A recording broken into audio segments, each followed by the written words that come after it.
পাণ্ডবেশ্বর বিধানসভা বেলপাহাড়ি গ্রামে Trinamool Congress BJP polling agent Ashis Ghosh অভিযোগ করেছেন যে পোলিং এজেন্টকে 26 নম্বর বুথে বসতে দেওয়া হয়নি এবং সকাল থেকে বাধা তৈরি করেছেন।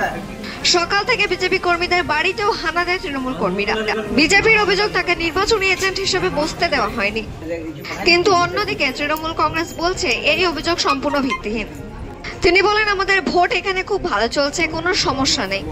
বিজেপির পোলিং এজেন্ট বসতে পারেনি, আমরা কাউকে বাধা দিইনি, তারা এখনো এসে পোলিং এজেন্ট হয়ে বসতে পারে। আর এই অভিযোগ সম্পূর্ণ মিথ্যা। শুধুমাত্র তৃণমূল কংগ্রেসকে হ্যারাসমেন্ট করার জন্য বিজেপি এমন অভিযোগ করেছে। পাণ্ডবের সাথে গাজীত মিসা রিপোর্ট নিউজে।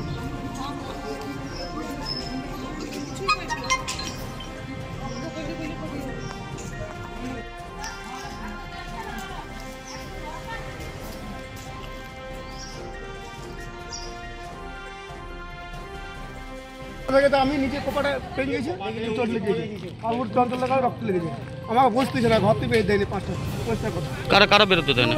আপনি কি পার্টি করেন? হ্যাঁ, বিজেপি করেন। কখন থেকে আপনাকে গৃহবন্দী করি? হ্যাঁ, 5টা। কি নাম আপনার? Mondal vice president.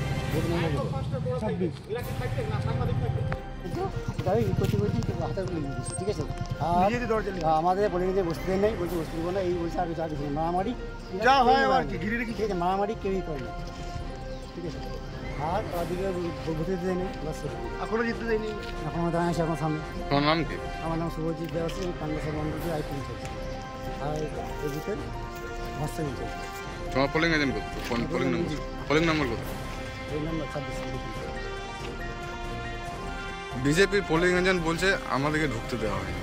এরকম কোনো কথা এখনও পর্যন্ত আমরা শুনিনি, কারণ আমি তো বুথের ভিতর থেকে বেরিয়ে এলাম, বুথের আশেপাশেও ঘোরাঘুরি করছিলাম। যাই হোক, আমাদের কোনো রাজনৈতিক ঝামেলা ঝঞ্ঝট এলাকাতে আমাদের হয়নি। গ্রাম আমাদের খুব শান্তিপূর্ণ এবং প্রত্যেকটি পরিবারের সঙ্গে পরিবারের সুসম্পর্ক। রাজনৈতিক ঝামেলা আমাদের গ্রামে হয়নি।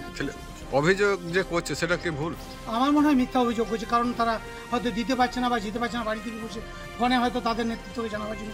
আমাদের কোনো রাজনৈতিক ঝামেলা হয় না, আর আমাদের এখানে বিজেপি আছে বলে আমরাও জানি না। যদি থাকে হয়তো টেলিফোনে বা মোবাইলে, আমরা ব্যক্তিগত ঝান্ডা টান্ডা আপনারা দেখতে পাবেন, আপনার সাংবাদিক কোনো প্রচার বা কিছু আজ পর্যন্ত করেন, এবং গ্রামের উন্নয়নে আজ পর্যন্ত বিজেপিকে আমরা দেখিনি। তো আমরা চাই যে এলাকা শান্তিপূর্ণ থাকুক। আমাদের গ্রাম খুব শান্তিপূর্ণ, কোনো রাজনৈতিক সংকট আজ পর্যন্ত নেই, কারোর সঙ্গে খারাপ ব্যবহার আমরা করি। ভোট কেমন হচ্ছে আপনাদের? ভোট শান্তিপূর্ণ, প্রত্যেকটি পরিবারের সঙ্গে পরিবারের আমাদের আত্মার সঙ্গে সম্পর্ক, এবং আমাদের গ্রামের উন্নয়ন, আমাদের গ্রামের রাস্তা বলার কিছু নেই। আমরা সবে ঈশ্বরের দিকে আমরা উঠে এসেছি, তাই আমাদের গ্রামের আর অভাব অভিযোগের বার্তা নাই। আমরা আমাদের যে প্রার্থী সুদর্শন সিনহা, তাকে আমরা ভোট দিচ্ছি, এবং আমাদের এলাকায় আপনারা যান, মানুষকে প্রতিটা বাড়িতে খবর নেন, শান্তিপূর্ণ ভোট। হয়তো মুসলিমও 2জন মিথ্যা কথা বলছে বাড়িতে। কি নাম?